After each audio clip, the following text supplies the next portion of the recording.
1001 धावणीचं आगामी वादळ. सालजे 1001 गटपत झाला का नाही?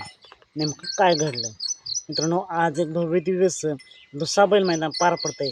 चोराडेकरांचं एक दुसरा एक बैल मैदान आणि या मैदानातील गट क्रमांक 3 सुटला. या गट क्रमांक 3 मध्ये मित्रांनो होता 1001 धावणीचा मोथरूचा छोटा भाऊ सालजा 1001. नेमकं काय घडलं? गटपत झाला की नाही? मित्रांनो, या गट क्रमांक 3 मध्ये 6 गाड्या सुटल्या आणि 6 गाड्यांमध्ये काटेकोर लढत पाहायला मिळाली. शेवटच्या क्षणाला निकाली शेवटी दोन गाड्यांमध्ये काटेकोर लढत झाली. एकीकडे होता सालजा 1001 आणि दुसरीकडे दुसरी गाडी होती. या दोन गाड्यांमध्ये काटेकोर लढत झाली. नक्कीच वाटलं होतं की सालजा निकाल गेलं, पण शेवटच्या क्षणाला शेवटी निकाल घेतला त्या दुसऱ्या गाडीने.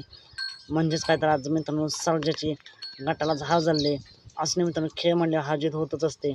नक्कीच पुढील मैदानामध्ये सालजा कमबॅक करेल. पुढील मैदानासाठी सालजाला खूप साऱ्या शुभेच्छा. मित्रांनो, असे निकाल पाहण्यासाठी आत्ताच आपल्या चॅनेलला सबस्क्राईब करा, लाईक करा आणि शेअर करा. चालतं मग भेटूया पुन्हा एकदा नवीन अपडेट्स भन्नाट अशा नवीन व्हिडिओमध्ये.